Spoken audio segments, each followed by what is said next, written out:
Bonsoir à tous, merci de nous avoir rejoints pour le webinaire pour le domaine du nucléaire. Je vais me présenter rapidement. Je suis le maître principal Mathieu, je travaille actuellement au service de recrutement de la marine. J'ai par contre effectué la grande majorité de ma carrière en tant que technicien de conduite et de maintenance de réacteurs nucléaires, en grande partie sur le Charles de Gaulle. Donc, lors de ce webinaire qui sera orienté en plusieurs parties, je vais vous présenter la marine en général. Ensuite, on vous présentera les différentes voies d'accès pour les métiers du nucléaire, les différentes filières, les différents métiers. S'en suivra un temps d'échange avec des intervenants qui sont des experts dans les métiers. Et enfin, à la suite, à la fin du webinaire, vous pourrez poser toutes vos questions à nos intervenants pour avoir des réponses. Alors, dès qu'il s'agira de questions sur l'orientation, comment faire pour, ce sera moi qui répondrai. Si vous avez des questions plus techniques, qui concernent plus le métier, la technique, à ce moment-là, je donnerai la parole aux intervenants. Alors, on va commencer. Alors, pour la Marine nationale, je vais vous présenter un petit peu les différentes missions dans la Marine nationale. Donc, les missions de protection, c'est assez vaste. La Marine nationale peut assister des navires qui en ont besoin, assurer des sauvetages en mer, œuvrer pour la sauvegarde des océans en luttant contre la pollution, par exemple, ou la pêche illicite, lutter contre la piraterie, les trafics, le terrorisme, etc. Au niveau de la prévention, on fait de la prévention de crise et on contribue à la sécurité maritime dans des zones qui sont assez fragilisées, tout en assurant la souveraineté de la France et en participant à des opérations avec des alliés. Au niveau des interventions, par exemple, vous l'avez peut-être vu au journal télévisé, mais on s'occupe d'évacuer les ressortissants français, donc les Français qui vivent à l'étranger. Et on contribue également à apporter une aide directe aux populations victimes, par exemple, de catastrophes naturelles. Ensuite, nous avons tout ce qui est renseignement.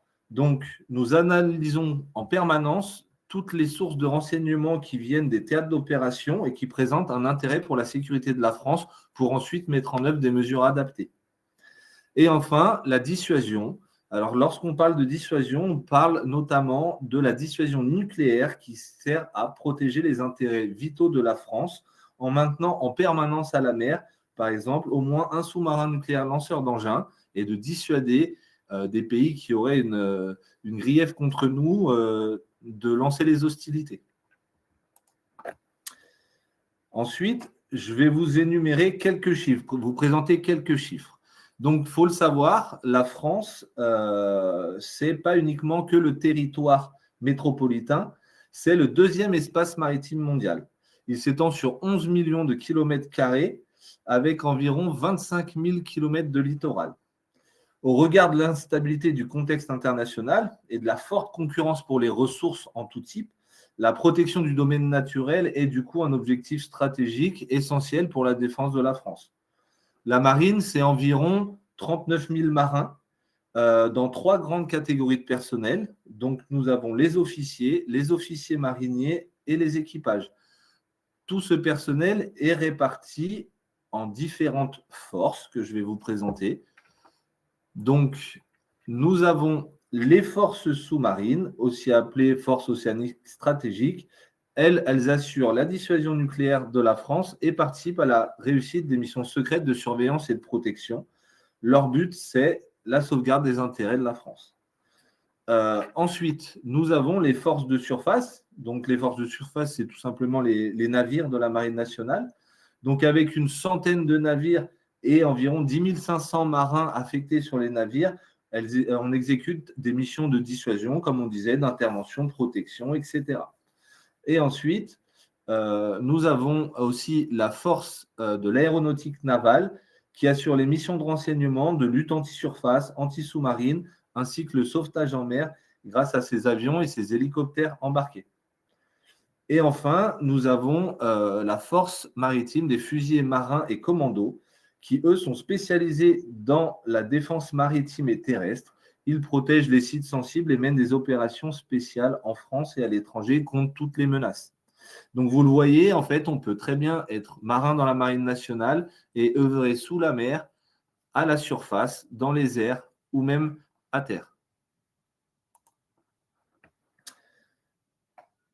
Ensuite, là, je vous présente, donc, dans la marine nationale, nous avons 14 domaines d'activité qui représentent plus de 80 métiers différents.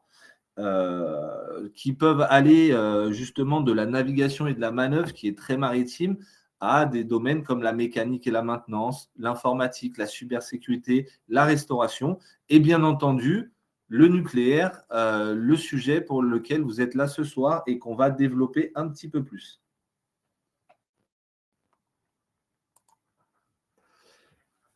Donc, le nucléaire, en bref, qu'est-ce que c'est? Le nucléaire, c'est tout simplement l'assurance vie de la nation, un moyen de dissuasion, mais aussi l'énergie qui permet la propulsion d'une partie de nos bâtiments.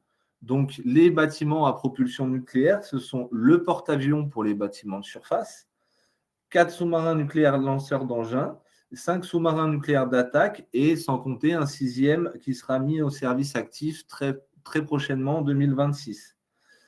Pour travailler dans le nucléaire au sein de la Marine nationale, nous avons 2 grandes filières qui sont disponibles. La filière atomicien de propulsion nucléaire et la filière maîtrise des risques nucléaires. Donc, pour la filière atomicien de propulsion nucléaire, en gros, le métier, c'est technicien de conduite et de maintenance de réacteurs nucléaires. Le rôle des APN, donc, c'est faire la conduite et la maintenance des systèmes machines, électricité, réacteurs des sous-marins du porte-avions nucléaire ou des sous-marins nucléaires. Les missions principales, c'est assurer la maintenance des systèmes de production et de distribution d'énergie, en assurer la conduite, mais tout en garantissant la sûreté nucléaire des installations. Il y a beaucoup d'évolutions possibles dans ce domaine. Plus on va avancer dans sa carrière et plus on va pouvoir avoir des rôles de spécialiste. Donc, on peut devenir chimiste, instrumentiste, maître adjoint, qui est un peu la personne qui va orchestrer toutes les équipes de maintenance. On peut être chef d'équipe de conduite plus tard, rattaché en gros à un cursus officier. On peut faire de la formation et s'orienter vers une carrière d'officier. Les techniciens supérieurs en maîtrise des risques nucléaires, ce que nous appelons les MRN dans la marine, leur rôle, principal, c'est la surveillance radiologique et les interventions en situation d'urgence radiologique. Les missions principales, c'est la maîtrise des risques radiologiques en protégeant les personnes, les biens et l'environnement des rayonnements ionisants. Il participe aussi à l'armement des postes de gestion de crise lors des plans d'urgence nucléaire. Dans les évolutions possibles, on peut devenir technicien compétent en radioprotection, qui est le niveau supérieur, ou devenir officier de carrière. Et là, un de nos intervenants a fait ce cursus et pourra vous en parler un petit peu mieux tout à l'heure. Maintenant, on va pouvoir avoir un échange avec différents spécialistes dans les différents domaines. Donc, je vais donner la parole à mes collègues qui vont pouvoir expliquer un peu ce qu'ils ont fait dans la marine, ce qui les a attirés, etc. Est-ce que la maître principale Delphine est là?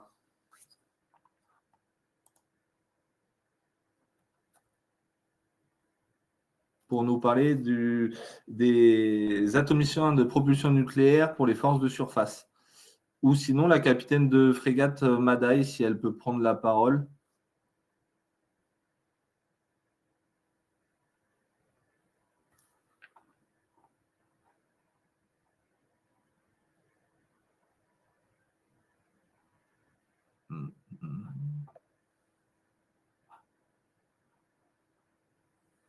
Non, ils ne sont pas disponibles pour l'instant. Je vais demander alors au maître principal Rudy s'il peut allumer sa caméra et son micro pour qu'on puisse discuter avec lui.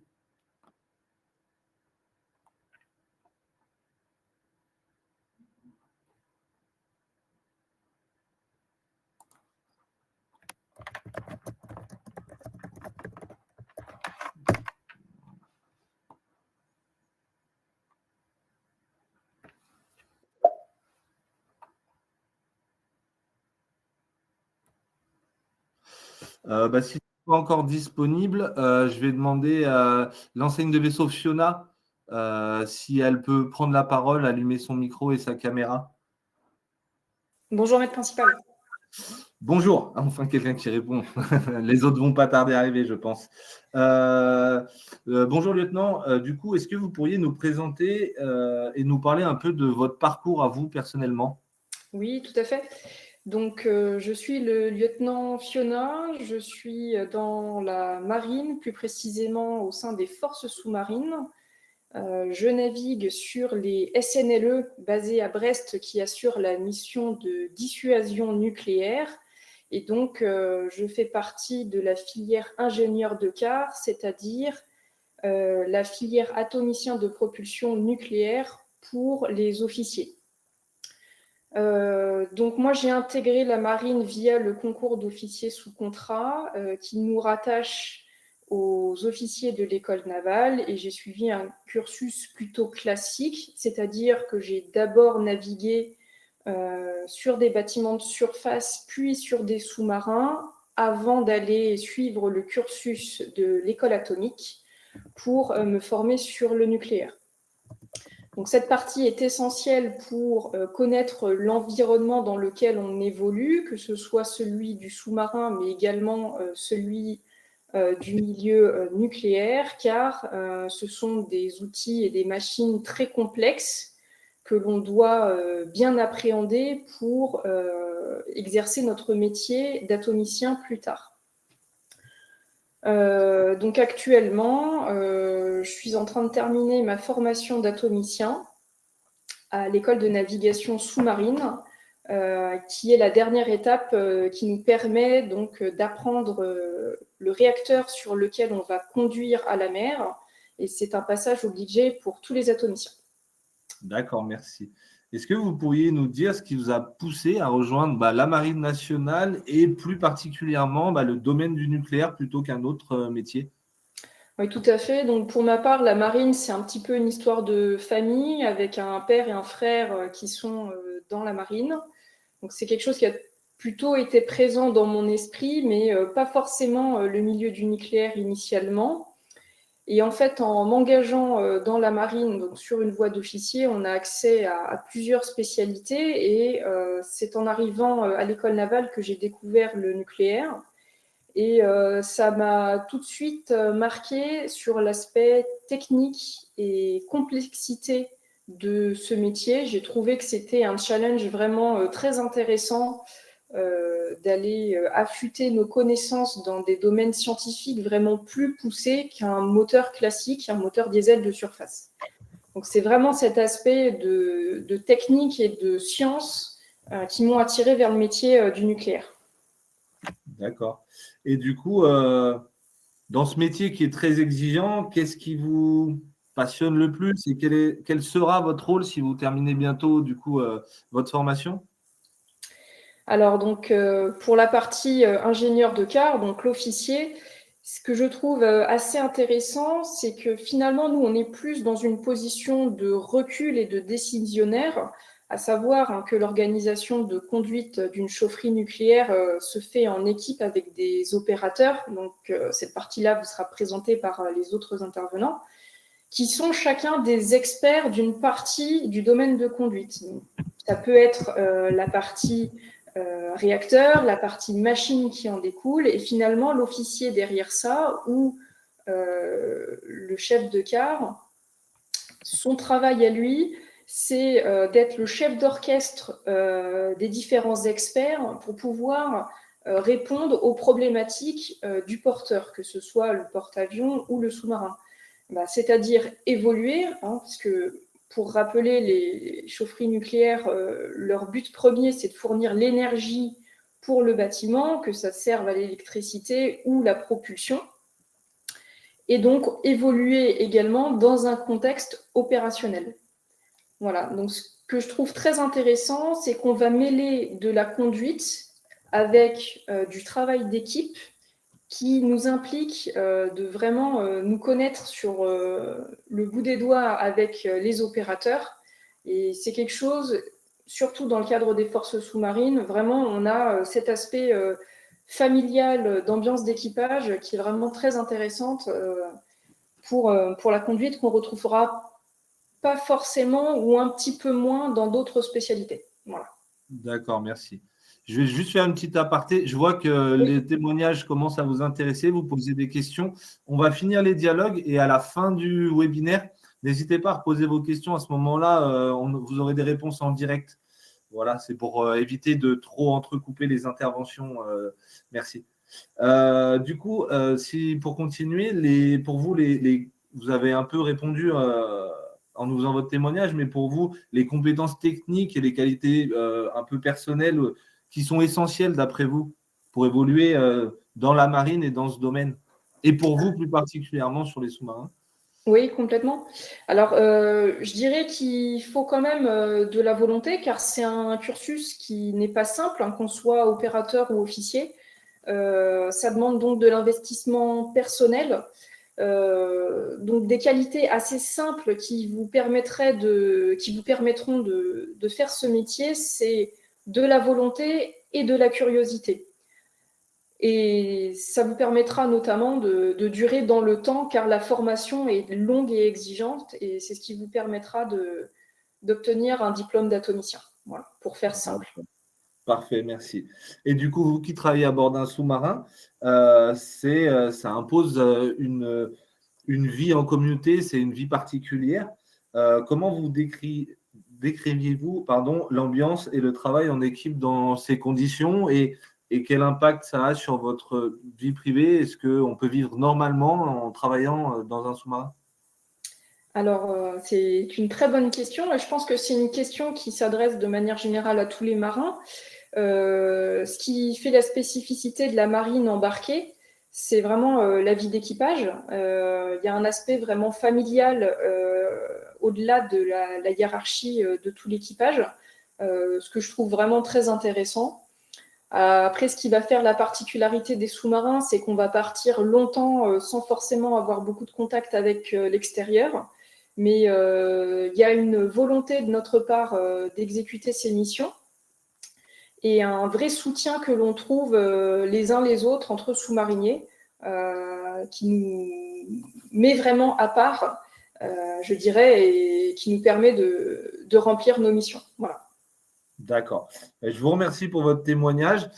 Si elle est prête, je vais donner la parole à la maître principale Delphine. Oui, je suis prête. Eh bien, parfait. Je tiens à préciser que je suis très content que Delphine nous ait rejoint parce j'ai eu la chance de naviguer pendant plusieurs années avec elle sur le sous-marin. Du coup, ça me fait plaisir qu'elle nous ait rejoint et qu'elle puisse vous expliquer son parcours qui est hyper intéressant. Donc, vas-y, je te laisse la parole. Je vais poser à peu près les mêmes questions. Donc, oui. Delphine est atomicien de propulsion nucléaire sur le porte-avions. Donc, Delphine, oui. Tu peux te présenter, nous parler un petit peu de ton parcours? Alors, moi, je suis rentrée dans la marine à l'âge de 19 ans après un bac S option bio. J'ai fait ce choix-là parce que j'ai fait une PMM. Donc, c'est une préparation militaire marine. On peut servir à ça pendant 30 jours dans l'année quand on est majeur.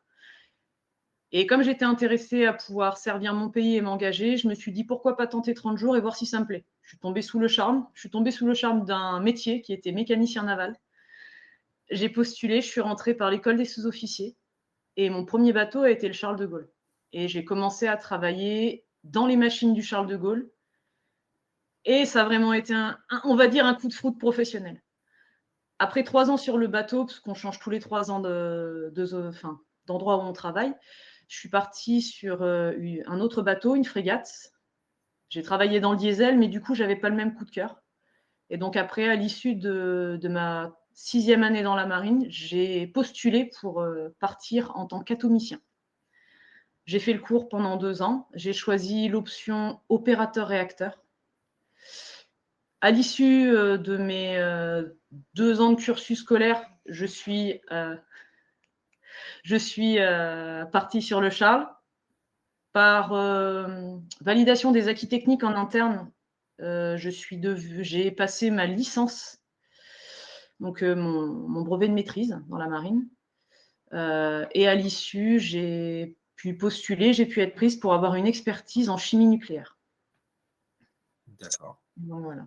Donc, ce que j'expliquais tout à l'heure, comme quoi il y a vraiment une réelle évolution possible dans la marine. On peut commencer en tant que sous-officier, être mécanicien, faire les formations, aller dans le nucléaire, devenir chimiste. On reviendra dessus un peu plus longuement tout à l'heure. Qu'est-ce qui t'a poussé à rejoindre la marine et le nucléaire? Tu nous en as parlé. La première intuition, si je ne dis pas de bêtises, c'est quand tu as fait la préparation militaire marine qui t'a donné une belle première impression. Oui, Et c'est ensuite, ça. étant naturellement dans le domaine de la maintenance, sur le Charles de Gaulle, tu as vu les atomiciens travailler et tu t'es dit, ah tiens, c'est le petit cran au-dessus encore de la maintenance. En fait, on va dire, c'est même les personnes que j'ai rencontrées parce qu'il y a vraiment des très beaux profils professionnels, en tout cas moi dans la filière Ato. J'ai vraiment trouvé des personnes qui avaient envie de m'apprendre, soif de m'élever professionnellement.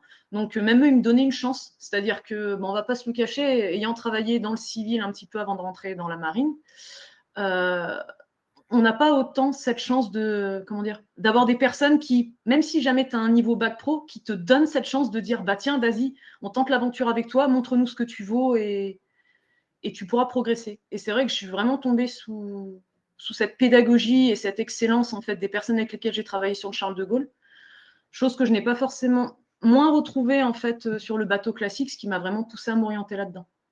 D'accord. Et du coup, petite question supplémentaire, au vu de ce que tu nous dis, en tant que personnel féminin dans un métier comme la maintenance, donc mécanicienne ou le nucléaire, est-ce que tu as ressenti pour toi que c'était un frein ou au contraire que tu étais complètement intégré dans les équipes? On va dire la mentalité a quand même pas mal changé. Ça fait 17 ans que je suis dans l'armée. Quand je suis arrivée, j'ai eu un petit peu le besoin de faire mes preuves. Mais j'ai vu que maintenant, ça a complètement changé. Ça n'existe plus. C'est-à-dire que la personne arrive et c'est un marin. C'est-à-dire que cet aspect-là qui était encore un tout petit peu persistant il y a 17 ans, en tant que fille, il fallait faire un peu plus ses preuves parce qu'on n'était pas beaucoup. Et on partait peut-être avec un a priori négatif. Il n'existe plus du tout à l'heure actuelle. Donc en tout D'accord. cas, maintenant, tous les personnels féminins qui arrivent, elles sont intégrées dans les équipes complètement et il n'y a pas ce besoin de faire des preuves parce qu'on est une femme. D'accord, parfait, merci. Pour ton métier du coup, technicienne de conduite et de maintenance de réacteurs, et aussi chimiste, hein, parce que tu as évolué en tant que chimiste, quelles compétences techniques il faut en qualité personnelle? Alors en qualité personnelle, je vais dire, il y a, en tout cas dans le NUC, ce qui est très important, c'est vraiment la remise en question. C'est-à-dire que faut avoir ses connaissances, il faut quand même être un peu sûr de soi, mais il ne faut jamais se dire on a toujours raison, c'est-à-dire qu'on est toujours obligé d'apprendre, se reformer, se perfectionner. Donc il faut toujours avoir cet aspect critique, cette remise en question. Il y a aussi beaucoup de curiosité, je pense. Et il y a quand même, il faut quand même une certaine pugnacité en fait. Faut avoir envie, faut crocher dedans, comme on dit, quoi, une certaine combativité, vraiment toujours avoir envie d'aller de l'avant. Pour moi, c'est vraiment des qualités. Et puis après, on va dire aimer travailler en équipe, parce que dans la marine, on va aussi trouver une seconde famille, quoi. D'accord. On va essayer de dédiaboliser un peu le truc, mais est-ce que dans le cadre de ton métier, tu as déjà été confronté à une situation critique? Et si oui, comment l'as-tu géré ou l'avez-vous géré en équipe? Parce que tout le monde me parle beaucoup d'équipe. Oui, en situation critique, c'est-à-dire d'un point de vue D'un point de vue professionnel, matériel. du matériel qui tombe en panne. On voit beaucoup à la télé des dramatisations un peu autour du nucléaire. Donc, Ah, comment c'est géré en fait? Est-ce que tu as déjà eu une fois où du matériel est tombé en panne et comment avez-vous géré ça? c'est ça. Après du matériel qui tombe en panne, dans le cursus scolaire, on va se retrouver aussi, tu sais, à avoir toute une partie simulateur. Donc, c'est-à-dire que ces choses-là, quand elles vont se présenter à nous, on en aura déjà vu. Donc, c'est-à-dire qu'on a moins le stress d'être face à l'inconnu. Après, pareil, vraiment ce principe de fonctionner en synergie, c'est-à-dire que même si nous, on va commencer à stresser et un petit peu se retrouver débordé, on a toujours un collègue qui est à côté de nous pour nous permettre de prendre du recul. Et même après, comme on fonctionne en équipe, on a aussi nos ingénieurs de quart, donc nos officiers qui sont un peu plus extérieurs, qui sont aussi là pour nous dire « Attendez, on va regarder, on va analyser ensemble ». Donc c'est vrai qu'il y a vraiment toute cette synergie qui évite de stresser. Donc pour ce qui est casse matériel ou même avarie, on est formé dessus. Après, ce qui peut arriver, c'est des incidents un peu non prévus qu'on peut avoir pendant les entretiens. Mais là-dessus aussi, donc, je parle par exemple si on se retrouve à avoir une fuite non prévue, Bon, bah ça, on a une formation particulière, mais même pendant notre cursus scolaire, on a les formations et les gestes. Et on a toujours des équipes de professionnels qui sont experts en radioprotection, qui sont là aussi pour assurer nos arrières. Donc, c'est vrai qu'on a eu des moments critiques, on peut en avoir, mais dans notre cursus de formation et le fait vraiment de travailler en équipe et en synergie, il n'y a pas vraiment de panique, en fait. On se tient tous la main et pour moi, à chaque fois, tout se passe très bien, en fait. On peut avoir le stress sur l'instant, mais on a toujours quelqu'un pour nous épauler. En fait, on est rarement tout seul dans la mouise. Du coup, j'en profite parce que je vois que la capitaine de frégate Madaï nous a rejoint. Et vu qu'elle, elle a eu la chance d'être notre ingénieur de quart à Delphine et à moi-même, peut-être qu'elle veut rajouter quelque chose. Hormis qu'on est extraordinaire, ça intéresse pas.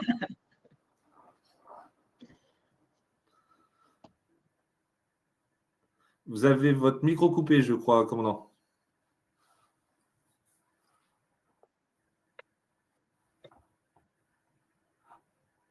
Est-ce que je peux l'activer? Je vous ai envoyé une demande d'activation de micro. Je ne sais pas si ça peut vous aider.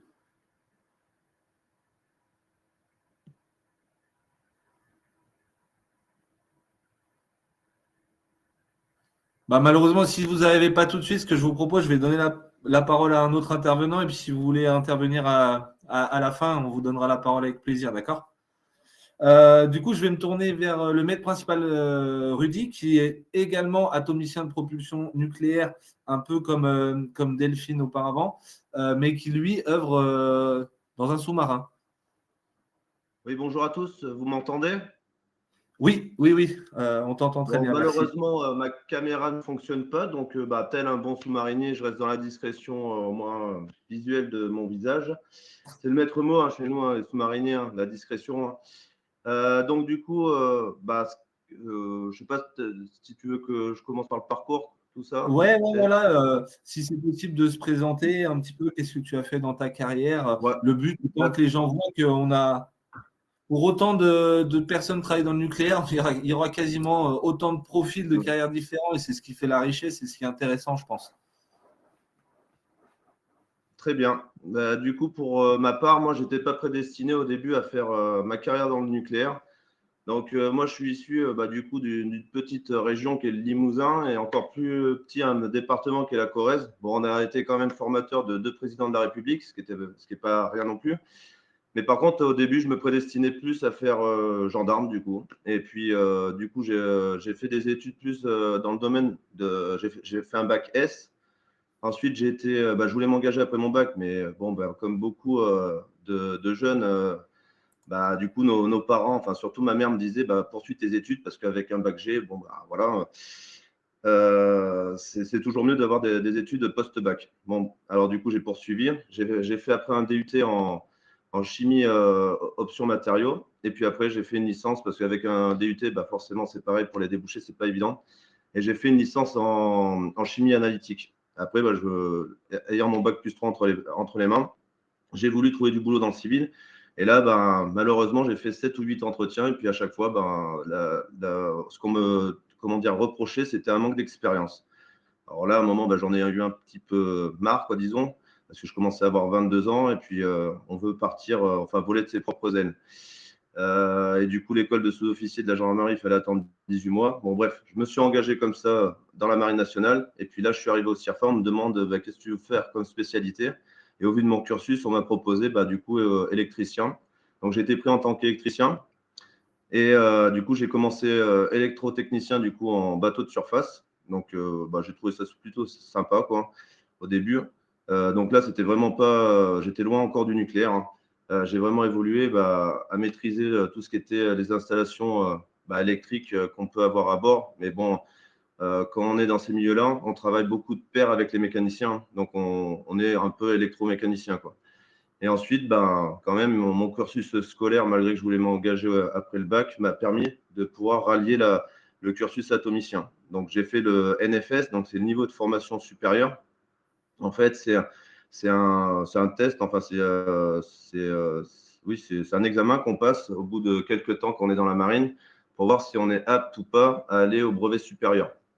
Et du coup, au vu des résultats que j'ai eu au niveau de formation supérieure, mon officier de service, enfin mon chef de service, me convoque et me dit ça te dirait d'aller au cours atomicien. Et là, je lui dis mais c'est quoi un atomicien en fait? Et là, j'ai vu une opportunité en fait d'aller. Je me suis renseigné ce que c'était un atomicien et j'ai vu une opportunité d'aller au BS assez rapidement, quoi. Donc, au bout de 3 ans de marine, j'allais au BS. Et là, du coup, après, une fois que. Oui, Je pardon. fais juste une petite aparté. Pour ceux qui n'auraient pas compris, le BS, c'est ce qu'on appelle le brevet supérieur. C'est une qualification supérieure qu'on peut passer dans la marine et qui octroie un diplôme civil au passage. C'est ça. Excuse-moi de t'avoir coupé, c'était juste pour faire Non, il n'y a pas de problème. Après, donc, le brevet supérieur d'électricien, ça donne l'équivalent dans le civil au BTS électrotech, en fait, électrotechnique. Donc là, c'était l'opportunité d'aller au BS, quoi, au brevet supérieur. Et de là, à chaque fois que vous évoluez en formation dans la marine, comme dans toutes les autres armées, mais du coup, vous avez des équivalents pour beaucoup de formations dans le civil. Et ça vous permet aussi de monter en grade. Et qui dit monter en grade, c'est d'avoir plus de responsabilités. Et aussi au niveau de votre solde, donc votre paye, vous gagnez un peu plus. Donc voilà, c'était une opportunité pour moi de partir assez rapidement au brevet supérieur. Et puis, j'ai rallié la formation atomicien donc à partir de 2014. Et après, du coup, là, on nous demande de faire un choix.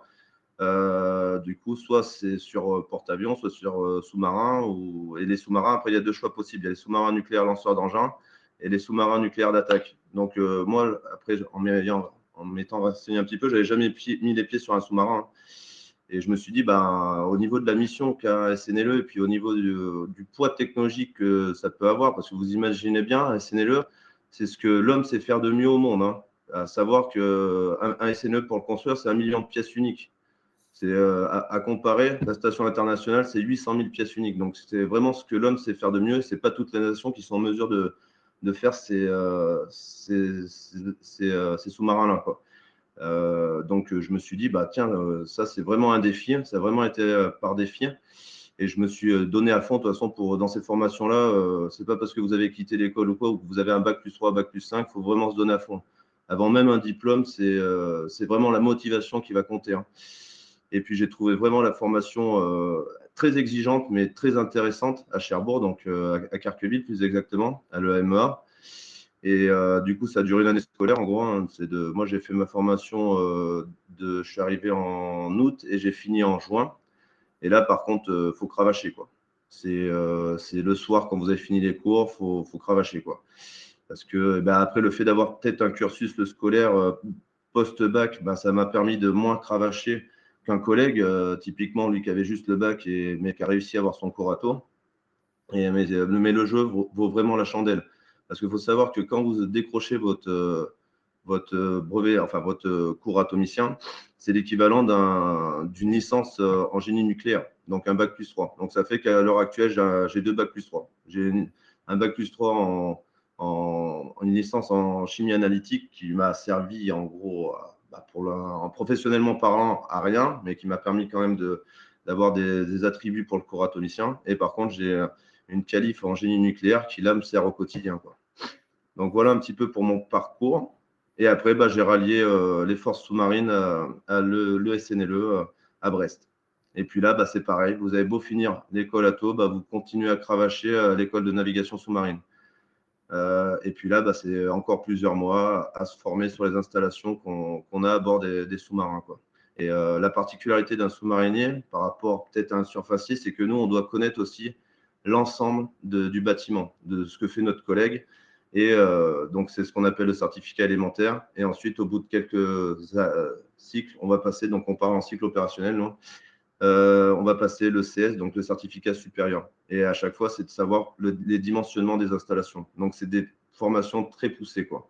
Et à chaque fois, on a tout le temps l'épée de Damoclès au-dessus de nous, quoi. Donc, voilà un petit peu. Donc, tout ça pour dire qu'on peut devenir atomicien par hasard, mais par contre, on n'y reste pas par hasard, quoi. D'accord. Parce que dans le sens où vous êtes tout le temps en formation, tout le temps. Et il faut tout le temps une pente croissante, c'est-à-dire on ne peut pas régresser. Il faut tout le temps qu'on progresse et c'est ça qui nous pousse à avoir des qualifications supérieures et augmenter notre cursus et nos qualifications. Donc, c'est sûr que après, le fait d'être qualifié comme ça, on va monter facilement en grade et on est reconnu aussi par nos pairs. Et puis, au niveau pécunier, c'est sûr que ça augmente un peu notre solde, quoi. Mais il faut vraiment pas faire sous-marinier par rapport à solde, hein. C'est vraiment des métiers passion, quoi. Très bien. Merci pour ce beau témoignage. Ce que, pour l'instant, qui ressort, je trouve, et par expérience personnelle, c'est que c'est un domaine quand même très, très technique, très poussé, et donc forcément très exigeant, surtout qu'on ne rigole pas avec la sécurité nucléaire. Et ce qui est intéressant, c'est qu'on voit plusieurs profils, et ça, je vous l'expliquerai tout à l'heure. Mais même si c'est dur, quand on se donne les moyens, c'est tout à fait possible. Je vais crever l'abcès. Ça se fait très bien. Moi, par exemple, je n'ai même pas eu le bac. J'ai arrêté avant le bac l'école. Et pourtant, ça ne m'a pas empêché de réussir les formations dans la marine. Et comme tu le disais, Rudy, de finir avec un bac plus 3 maintenant dans le génie nucléaire. Donc, c'est sûr, c'est un investissement, c'est du travail, mais ça vaut le coup. Merci pour ce témoignage. Je vais donner la parole au lieutenant Olivier, qui, lui, va nous parler plutôt de la filière de la maîtrise des risques nucléaires. Est-ce que vous êtes prêt, lieutenant?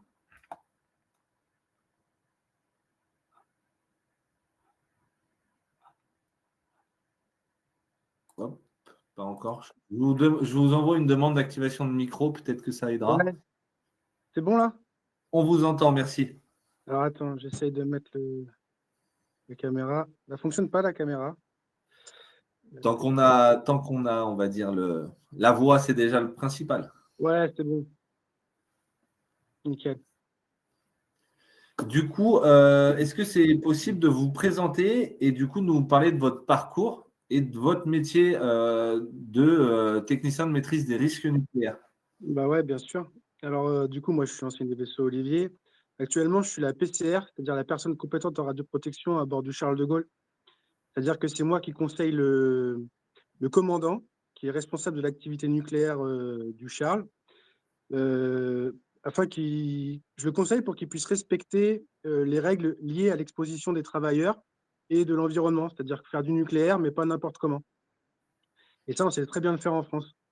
Donc, alors, mon cursus, il s'est fait en 2 temps dans la marine, hein. Je suis rentré en 2003 et j'ai commencé une première carrière en tant que fusilier marin pendant 15 ans. Donc, rien à D'accord. voir. Ouais. Donc un domaine qui n'a rien à voir avec le nucléaire au final. Non, non, dans la présentation que tu as fait, j'étais dans les forces terrestres avec mon treillis, mon fusil sur les Zodiacs et tout. Alors, c'était super, mais après 15 ans, j'ai voulu reprendre mes études. Et donc, j'ai postulé sur la filière atomiscienne parce que l'occasion s'est présentée. J'ai postulé sur les 2 filières, hein, APN et radioprotection et D'accord. MRN. Et c'est MRN qui a marché. Et donc, du coup, à l'issue, j'ai passé les diplômes correspondants. Et donc, à l'époque, j'étais sous-officier. Donc, j'ai fait le BS, BM. Donc, tu parlais tout à l'heure des niveaux de qualif internes à la marine qui correspondent à des diplômes civils. Et le poste que j'occupais sur le bateau s'est transformé en poste officier. C'est comme ça qu'on m'a proposé de faire officier. C'est ce que j'ai fait. D'accord. Voilà. C'est donc pour ça que je vous ai connu en tant que sous-officier, que maintenant vous êtes officier. Le poste a évolué maintenant on demande un grade plus élevé pour être PCR. Ouais, exactement. C'est une fonction qui prend de l'ampleur. Parce que la France, en général, accorde beaucoup d'importance à la radioprotection, notamment parce qu'elle a une mauvaise réputation, l'exploitation de l'énergie nucléaire. Souvent, Oui. elle fait penser à nous cache des choses, il y a un complot. Vu que c'est un risque qui ne se sent pas, qui ne se voit pas, c'est-à-dire quand on s'approche d'un feu, on sait qu'on va se brûler. Quand on s'approche d'une source radioactive, on ne sait pas qu'on est en train de mourir, sauf si on a des appareils pour le mesurer et si on est compétent pour le faire. Et donc ça, c'est mon boulot. Et mon boulot, c'est de garantir aux gens qui gravitent autour des chaufferies de s'assurer qu'ils ne prennent pas une dose qui soit supérieure à ce qu'autorise la loi. Alors après, à savoir que tout naturellement, on est tous irradiés à cause de la radioactivité naturelle. Donc, ça veut dire, actuellement, un travailleur du nucléaire, il prend moins de doses que quelqu'un qui habite en Bretagne. Le fait de s'éloigner sur les bateaux et ainsi de suite. Donc, il faut dédramatiser un petit peu le risque, quoi. Très bien. Merci pour ce témoignage et qui est hyper intéressant parce que ça illustre ce que j'ai dit au début, c'est qu'on peut évoluer, on peut commencer dans un métier qui n'a rien à voir, être sous-officier, monter avec des certifications et devenir officier. C'est un exemple parfait. Ça montre aussi qu'on est une vraie petite famille, hein, parce qu'on a aussi navigué ensemble. Ouais, carrément. Euh, Avec Delphine, voilà. c'est tout petit à Et la fin.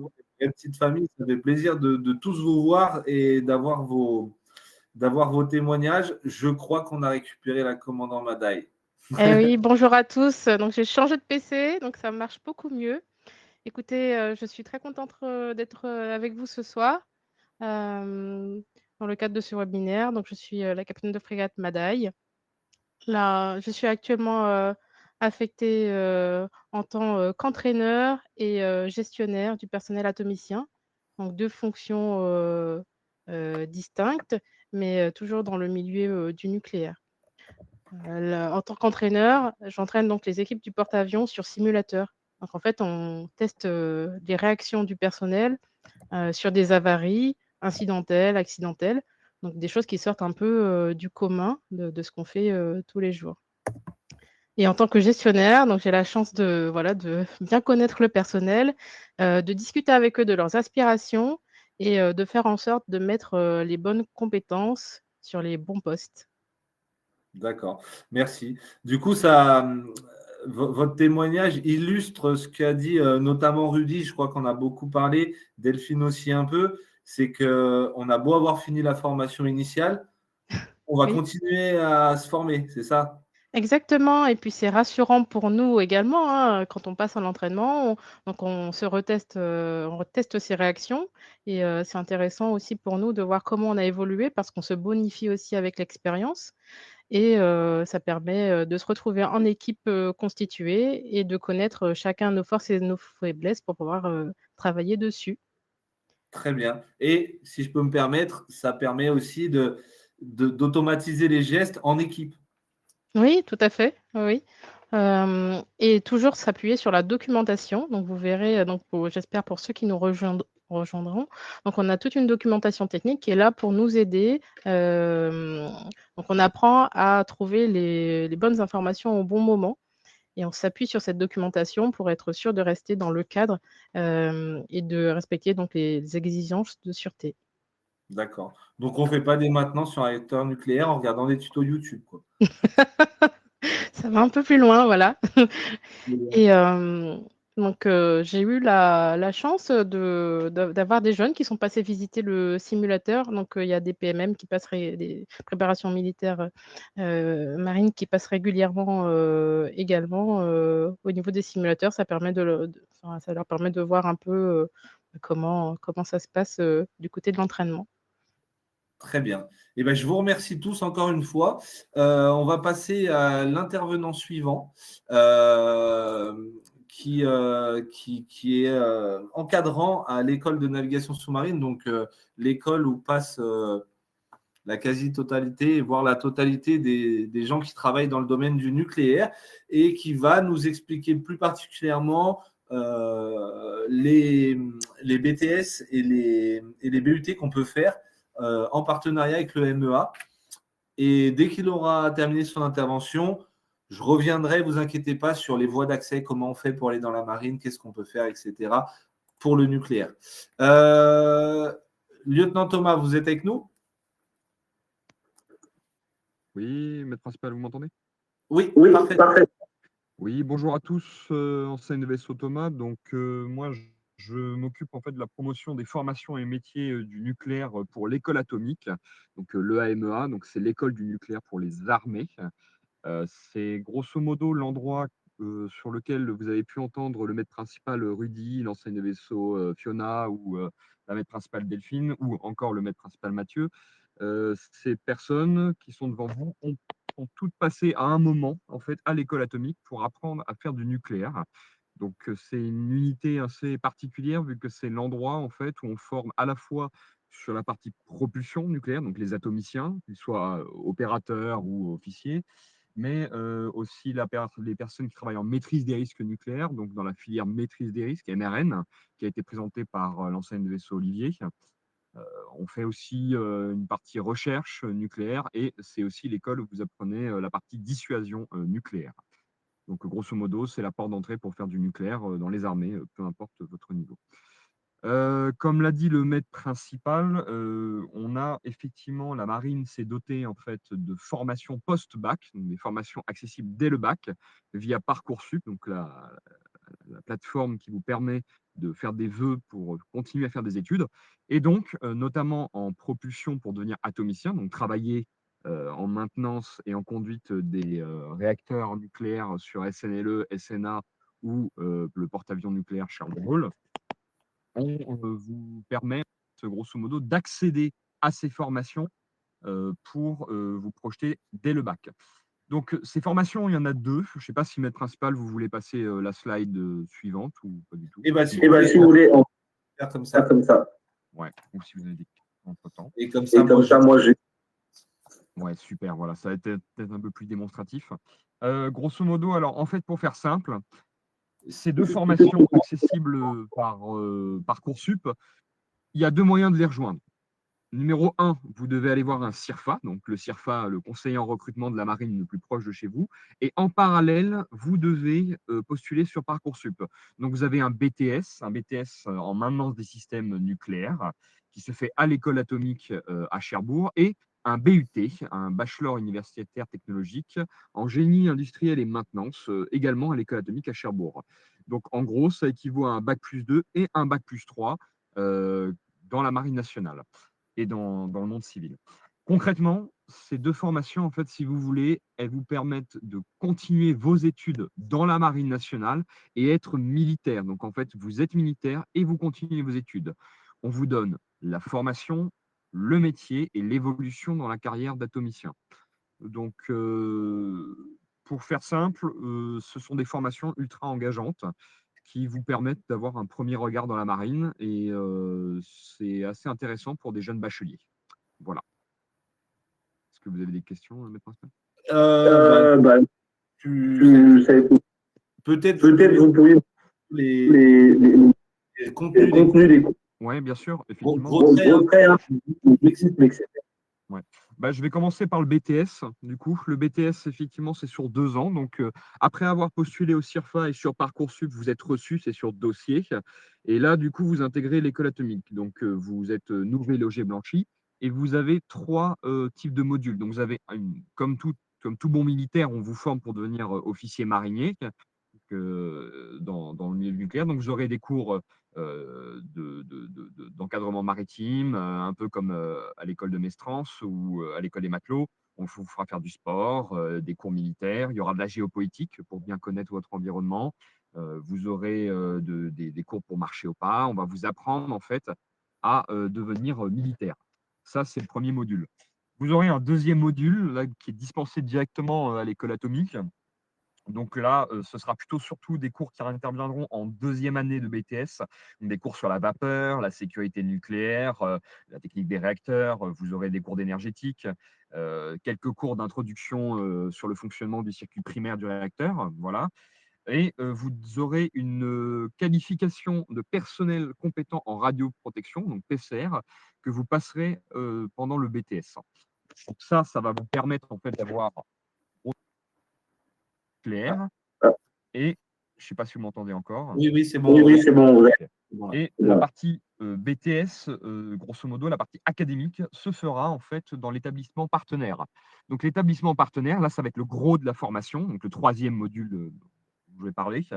Là, c'est en fait un BTS en maintenance des systèmes nucléaires. Donc la partie nucléaire militaire, c'est nous. La partie maintenance des systèmes, en fait, va se faire dans l'établissement partenaire. Et là, vous aurez de la technique de maintenance, des maths, de la physique, des procédés de maintenance corrective, maintenance préventive, la compréhension des systèmes d'ingénierie. Vous aurez aussi du génie électrique. En fait, là, c'est une formation qui est accessible pour quelqu'un qui a un bac professionnel, un bac technologique ou un bac général aussi, et qui veut vraiment comprendre en fait comment fonctionne une machine, un système fortement automatisé, et qui veut allier aussi cet aspect nucléaire et militaire via l'école atomique. Et en fait, après avoir fait cette formation, donc vous serez breveté second maître de spécialité dans la branche des atomiciens de propulsion navale. Vous embarquerez 1 à 3 ans sur porte-avions ou sous-marin et vous reviendrez à l'école atomique pour passer le cours d'atomicien de propulsion navale et ensuite continuer votre carrière. Donc, l'avantage, c'est qu'on vous forme, on vous donne le métier et on vous fait évoluer. C'est-à-dire que chaque personne qui commence avec un bac évolue jusqu'à au moins minimum avec cette formule bac+3. Voilà. Donc ça, c'était pour le BTS. Vous avez aussi le BUT, qui est une nouvelle formule, donc là que la marine a mis en place. Donc là, on va s'adresser plutôt à un public qui aura un bac général ou un bac technologique. Et tout pareil que le BTS, donc ça se fait sur le CIRFA et sur Parcoursup. Et grosso modo, là, on va vous permettre d'avoir les modules militaires, les modules nucléaires, pareil que pour le BTS. Et là, les cours se feront en partenariat avec l'IUT de Cherbourg, donc la partie génie industriel et maintenance. Là, il y aura des cours sur les matériaux, sur les fluides, sur le génie thermique, la compréhension des enjeux industriels, etc. Et là, vous allez vraiment avoir un bagage un peu plus théorique. Et au bout de 2 ans, vous sortez breveté aussi second maître, cette fois avec un niveau un peu plus supérieur. Donc le maître principal, Mathieu en a parlé, le brevet supérieur de spécialité atomicien. Et vous embarquez une année sur porte-avions ou sous-marin où vous terminez votre licence, votre bac+3, votre BUT. Et ensuite, vous revenez à l'école atomique. Voilà, pour vraiment passer le diplôme d'atomicien. Donc, c'est un parcours, que ce soit pour le BTS ou pour le BUT, ce sont bien des parcours pour devenir atomicien de propulsion navale. Vous n'êtes pas breveté atomicien en sortie de BTS ou BUT. Il y aura vraiment une partie où vous allez devoir travailler à bord, découvrir l'environnement nucléaire et ensuite revenir au cours pour devenir atomicien. Voilà. D'accord. D'accord. Je vous Je vous remercie. remercie.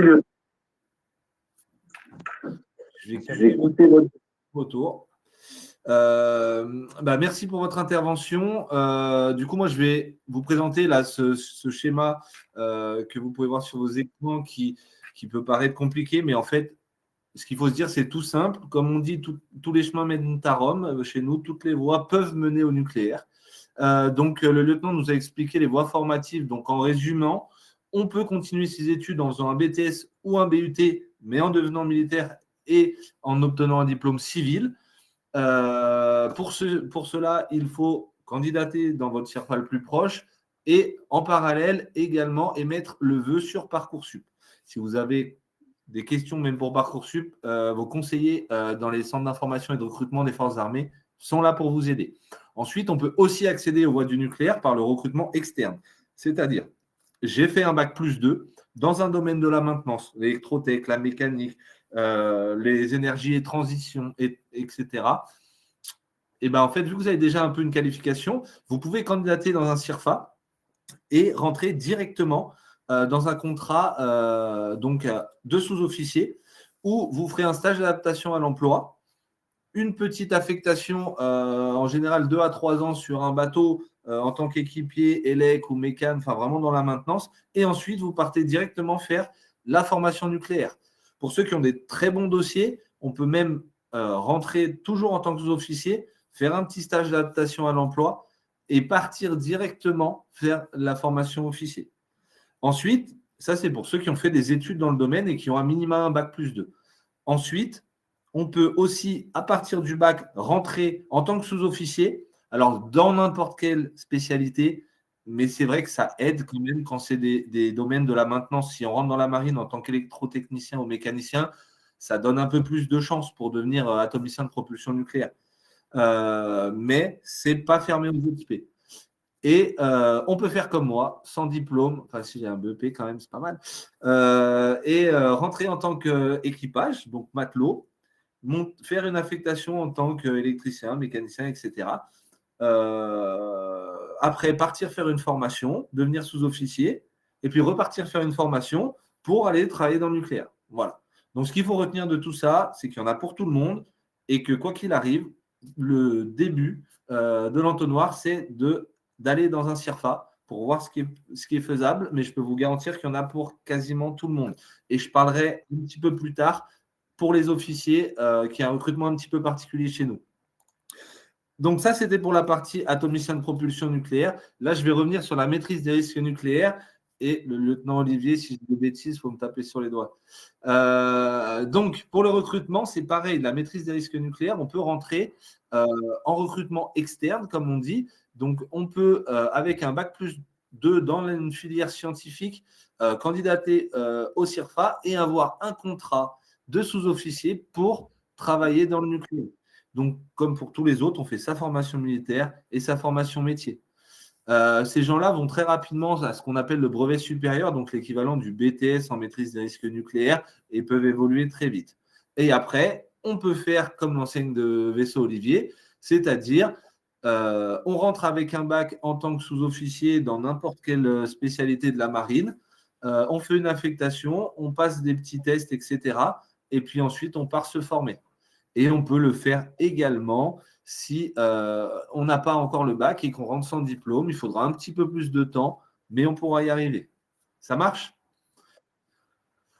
Pour les officiers, plusieurs voies d'accès également. Là aussi, dans tous les centres d'information et de recrutement des forces armées, on a des spécialistes de la marine, des carrières officiers qui pourront vous orienter bien mieux que moi. Mais je vais quand même vous donner un petit peu les bases. Donc, les cursus possibles dans le nucléaire après un bac+5, donc un diplôme d'ingé, on peut être officier de marine sous contrat. On appelle ça le Graduate Program, parce que je suis bilingue. On peut faire 3 métiers différents. Ingénieur nucléaire sur sous-marin ou porte-avions, ingénieur mécanicien ou ingénieur aéro. Ça veut dire que quand vous rentrez dans cette filière, vous n'êtes pas sûr et certain de travailler dans le nucléaire. Ça dépendra de vos résultats, des places qui sont disponibles, etc. C'est 6 mois de formation à l'école navale, plus 6 mois de mission Jeanne d'Arc, comme on appelle, donc de formation pratique à bord. Et ensuite, on part à la formation à l'EMEA. Donc, après un master, vous voyez que vous êtes reparti pour encore un petit moment de formation. Les campagnes de recrutement pour candidater en tant qu'OSC au Graduate Programme, c'est de octobre à fin décembre. Les épreuves de sélection, elles, se passent de mars à mai et les incorporations en août. Deuxième moyen d'intégrer le nucléaire en étant officier, le cursus d'officier spécialisé de la marine. Toujours après un bac+5, vous pouvez choisir le métier d'ingénieur propulsion nucléaire sur sous-marin. Donc là, vous êtes sûr de travailler dans le nucléaire. Par contre, ça vous oblige à travailler dans le nucléaire dans un sous-marin. C'est 6 mois de formation à l'école navale toujours. Ensuite, 1 an de formation à l'EAMEA. Donc, comme l'a dit l'enseigne de vaisseau Thomas, c'est les écoles d'application des métiers de l'énergie atomique. C'est ensuite 4 mois de formation chaufferie nucléaire, donc ou sur sous-marin nucléaire d'attaque ou sur sous-marin nucléaire lanceur d'engin. Les campagnes de recrutement se font de octobre à fin décembre, les épreuves de sélection de mars à mai et les incorporations se font fin août. C'est une durée de contrat de 8 ans. J'ai oublié de préciser, pour les contrats d'officier de marine sous contrat gradué de programme, c'est également des contrats de 8 ans. Et ensuite, on a ce qu'on appelle les contrats de volontaires officiers aspirants. C'est un peu un goûter avant d'acheter, j'ai envie de dire.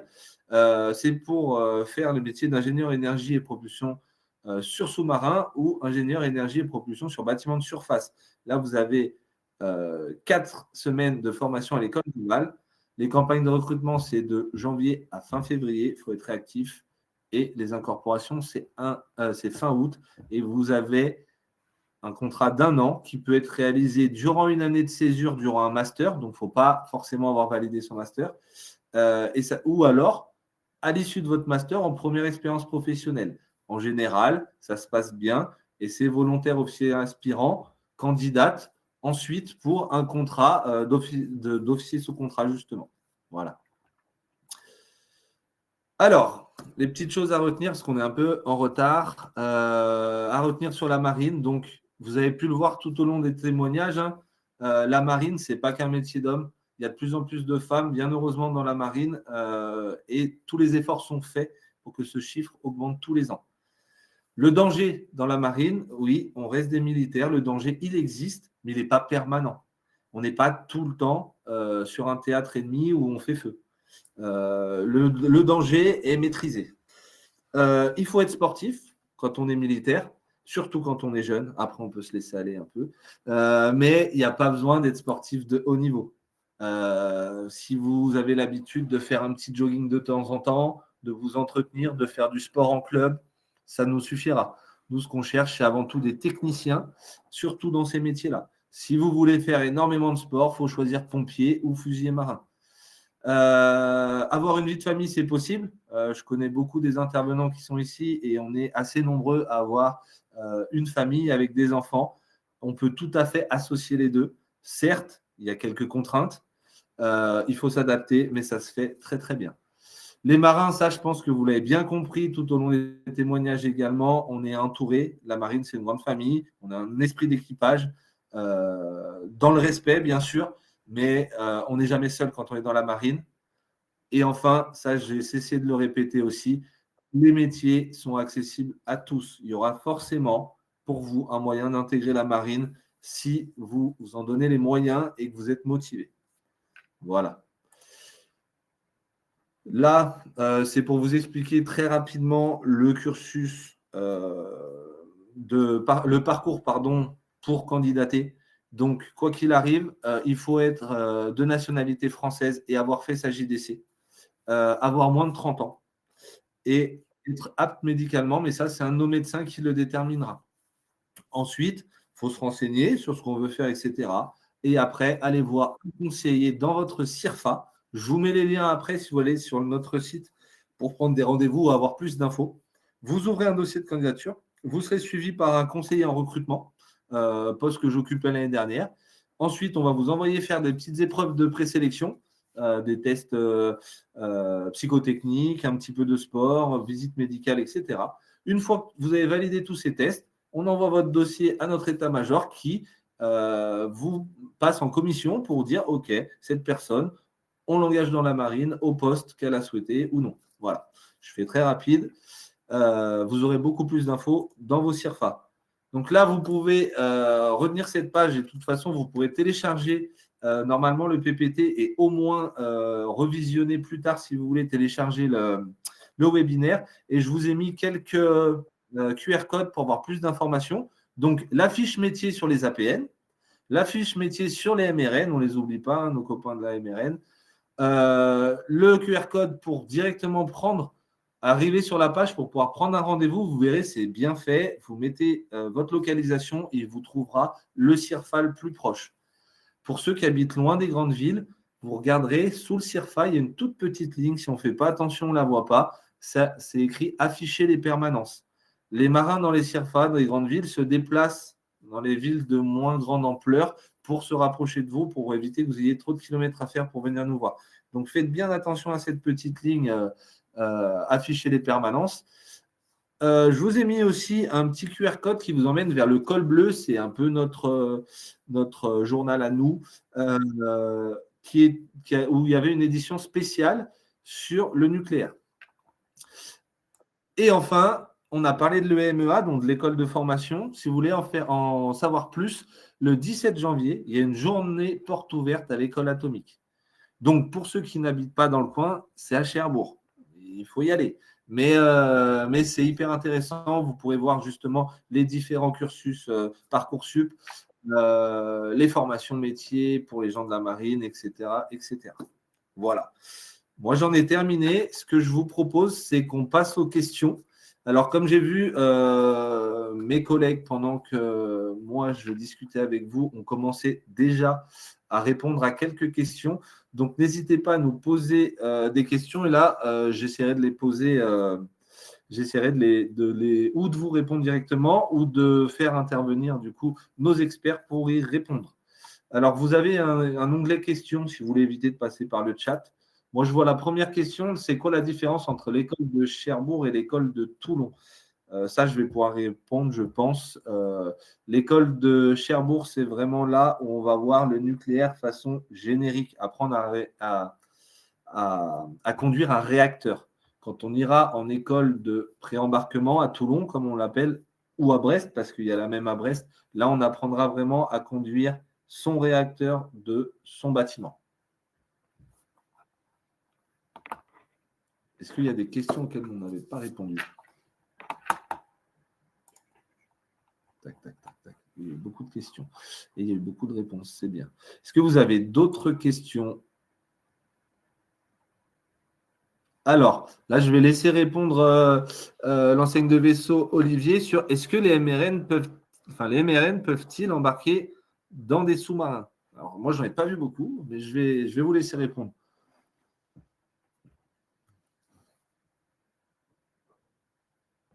Hop, je vous envoie une petite demande d'activation de micro. Ah non, c'est bon. Ah non. Il n'y a pas de spécialité MRN sur les sous-marins, simplement parce qu'il n'y a pas assez de place pour pouvoir en mettre. Donc, ce qui se passe, c'est qu'on a un spécialiste MRN qui est à terre et qui gère la flottille des sous-marins, que ce soit les SNLE ou les SNA. D'accord, parfait. Merci. Alors, je vois pas mal de questions. La formation est aussi à Toulon, etc. Il y a une chose à savoir, quand on est militaire, une des contraintes, c'est la mobilité.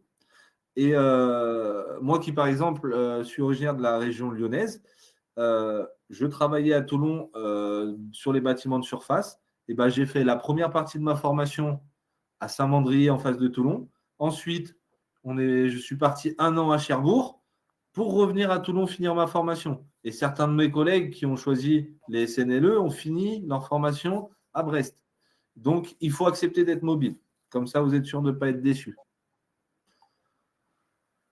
Il faut être fort en maths et en physique, chimie ou pas forcément. Alors, là, honnêtement, moi, je n'étais pas très fort dans ces matières parce que je ne m'y intéressais pas trop à l'époque.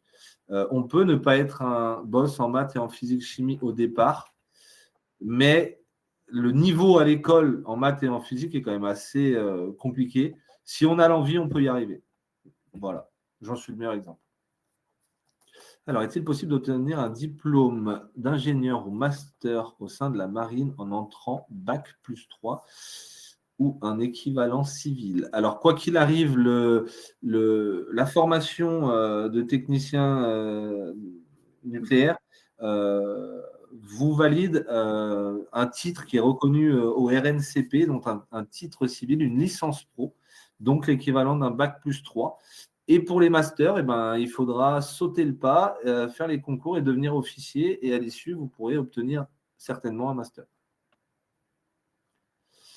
Je vois qu'on a répondu pour le BTS NUC. Donc non, le BTS, c'est en 2 ans. Le BUT, c'est en 3 ans. Donc si vous avez envie d'aller un peu plus loin dans les études, tout en le faisant dans la marine, c'est bien au BUT qu'il faudra s'inscrire. Par contre, le BUT est encore plus exigeant que le BTS. Pour embarquer en sous-marin avec les compétences nucléaires, que faut-il comme spé? Je propose au maître principal Rudy de répondre s'il veut. Un expert des sous-marins. Oui, du coup, tu peux répéter la question. J'étais en train de taper un message, désolé. Il n'y a pas de souci, vous ne pouvez pas vous dupliquer, je comprends bien. Donc, pour embarquer en sous-marin avec les compétences nucléaires, que faut-il comme spé? Pour embarquer dans un sous-marin avec des compétences nucléaires, ce qu'il faut comme spécialité, initialement, c'est. Moi, j'ai. Attends, 2 secondes. Ilan, s'il te plaît, ferme. Désolé. Hein. Vous voyez qu'on a des familles. Ouais, voilà, parce que mon fils vient rentrer du foot et voilà, il est surexcité, tu vois. Donc, oui, pour embarquer sur un saut. Arrête, je t'ai dit. Et on a tous les gamins, vous avez vu, hein. Ils ne sont pas plus sages les nôtres. Et en plus, c'était calme jusqu'à maintenant, je suis désolé. Hein. Oui, donc du coup, les cursus qu'il y a initial, c'est moi à la base, à l'époque, quand je me suis engagé, moi je me suis engagé en tant qu'électricien, mais il y avait aussi des mécaniciens avec moi pour allier le cursus atomicien. Maintenant, pour les sous-marins, ça va être vraiment exclusivement non, il y a plusieurs cursus pour pouvoir venir chez nous, mais le gros flux, ça va être électromécanicien SOUM.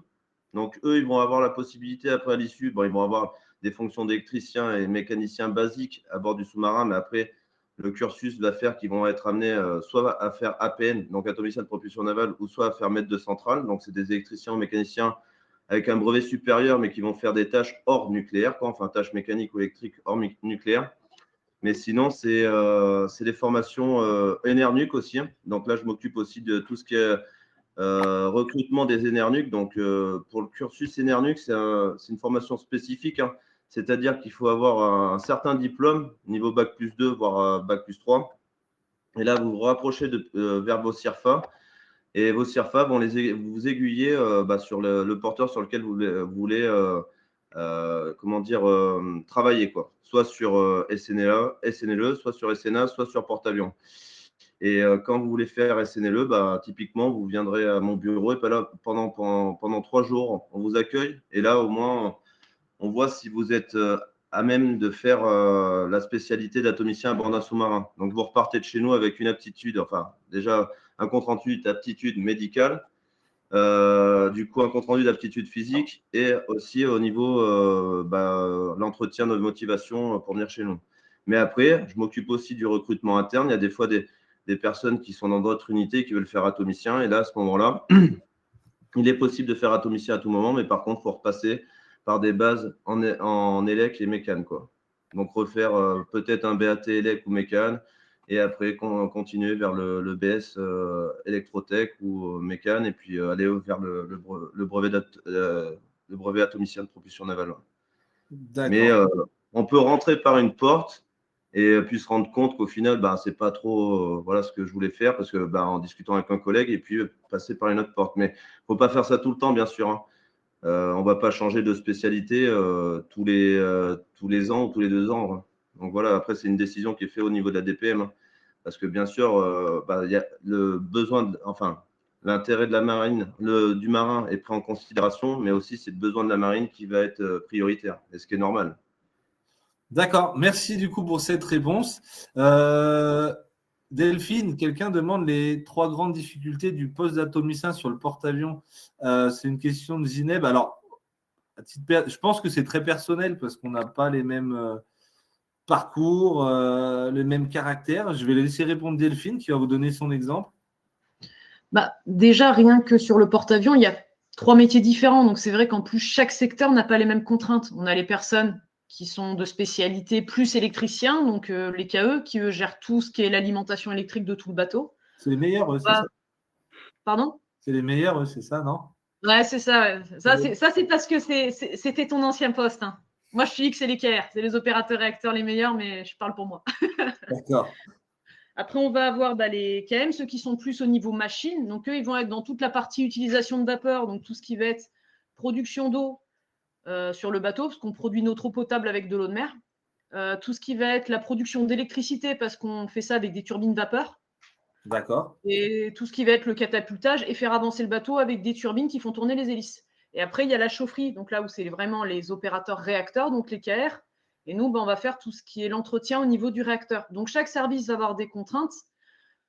On va dire, moi, pour la partie comme j'ai fait réacteur, ça va vraiment être peut-être les contraintes, le planning d'entretien. D'accord. Parce que c'est vraiment, on va dire que on fait tout avec des procédures. Il faut tout rentrer à la suite. C'est vraiment un chantier millimétré, chronométré. Après, quelque part, ça donne quelque chose de comment dire, c'est à la fois une contrainte, mais en même temps, c'est hyper fascinant de voir à quel point tout rentre. En fait, c'est vraiment de l'horlogerie de précision. Voilà. Donc après, ça impose des contraintes de travail. Mais après, D'accord. au niveau des contraintes, après, il y a aussi savoir, voilà, on part 6 mois en mer dans l'année, à peu près, en 2 parties. Donc ça peut aussi être vu, parce que malgré tout, c'est une contrainte, on ne va pas se le cacher, hein. Je pense que tous les marins embarqués, on est comme ça. On adore notre métier, on est mordu de partir en mer, mais on a quand même la contrainte parce qu'on ne voit pas la famille. Voilà, il faut savoir si on peut accepter cette contrainte d'éloignement et la substituer, on va dire, par les avantages que ça peut emmener, visiter des dizaines et des dizaines de pays différents, avoir un meilleur salaire, ça aide aussi. Donc, merci pour cette réponse, mais je pense que vraiment, personne n'aura les mêmes réponses. J'ai vu une question passer tout à l'heure, je vais y aller vite. Est-ce qu'on peut candidater au BTS et au BUT pour maximiser les chances? La réponse est oui. Vous pouvez candidater pour les deux dans votre CIRFA et sur Parcoursup, vous mettez les 2 vœux. Voilà. Y a-t-il d'autres questions auxquelles on n'a pas répondu? Y a-t-il de la documentation spécifique sur ces métiers et formations comme vous les présentez, c'est-à-dire documentation spécifique pour savoir comment on rentre dans les métiers. Vous pouvez aller sur les QR codes que je vous ai mis. Si vous parlez une fois qu'on travaille, effectivement, on a de la documentation officielle et spécifique pour faire notre métier. Si c'est vraiment avoir des informations de la doc pour ces métiers-là, allez sur notre page sur le site La Marine Recrute ou allez voir dans un CIRFA. Et oui, on a de la petite documentation, des flyers, etc. qui présentent les différents métiers, les voies d'accès. On en a qui parlent des BTS, des BUT, on en a qui parlent des APN, on en a qui parlent des MRN. Donc oui, on a tout ce qu'il faut en CIRFA. Donc, n'hésitez pas à prendre rendez-vous dans un CIRFA. Je tiens à le préciser, si vous prenez rendez-vous dans un CIRFA, vous ne partez pas le lendemain à Toulon sur le porte-avions. Hein. Quand vous prenez rendez-vous dans un CIRFA, c'est pour avoir des informations dans un premier temps. Ça n'engage strictement à rien. Au même titre que vous pouvez prendre rendez-vous dans un CIRFA pour un projet qui est dans plus longtemps, dans 1 an ou dans 2 ans. Vous êtes en première, vous commencez à vous poser des questions pour votre orientation post-terminale, allez dans un CIRFA et voyez ce que vous pourriez faire et ça peut vous plaire. Ça n'engage à rien et vous aurez juste plus d'informations. Pour Alexandre qui a l'air de travailler dans l'éducation nationale, je vois plusieurs questions passer pour l'orientation, etc. Là, sur le site La Marine Recrute, vous avez pareil, en fait, contacter un CIRFA et vous pouvez choisir l'option en tant que prescripteur, ce qui est votre cas en tant que professeur. Ça vous donnera les coordonnées du CIRFA le plus proche de chez vous, donc celui qui pourrait être à même d'intervenir auprès de vos élèves. En sachant que normalement, tous les établissements scolaires reçoivent un mail des armées invitant les établissements, pour dire aux établissements que les armées, pas que la marine, proposent des interventions dans les lycées. Renseignez-vous auprès de BDE si vous avez ça chez vous ou de votre secrétariat pour voir si vous n'avez pas déjà eu.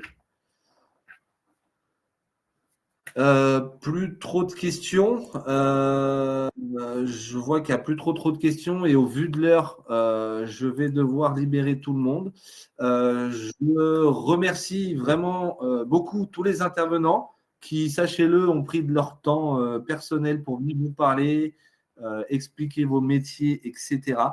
Maintenant, si vous reste des questions, contactez vos CIRFA, allez voir vos CIRFA et vous aurez vraiment toutes les réponses qu'il vous faut. Merci à tous. Je vous souhaite une bonne fin de soirée et j'espère pour les participants, merci aussi à vous et j'espère à très bientôt dans un CIRFA. Peut-être qu'on se recroisera dans un CIRFA, peut-être qu'on vous recroisera dans un sous-marin de Gaulle ou dans un SSR pour les MRN parce qu'on a tendance à les oublier, mais il ne faut pas les oublier, c'est les plus importants. Sur le Charles. Ouais, sur le Charles aussi pour les MRN. Oui, sur le Charles. C'est le meilleur effet. Arrêtez les gens du Charles là. Arrêtez. C'est pas parce que vous êtes plus qu'il faut promouvoir plus le Charles. Allez, merci à tous. Bonne fin de soirée. Au revoir. Allez, merci. Ciao. Bonne fin de soirée à tous. Bonne soirée.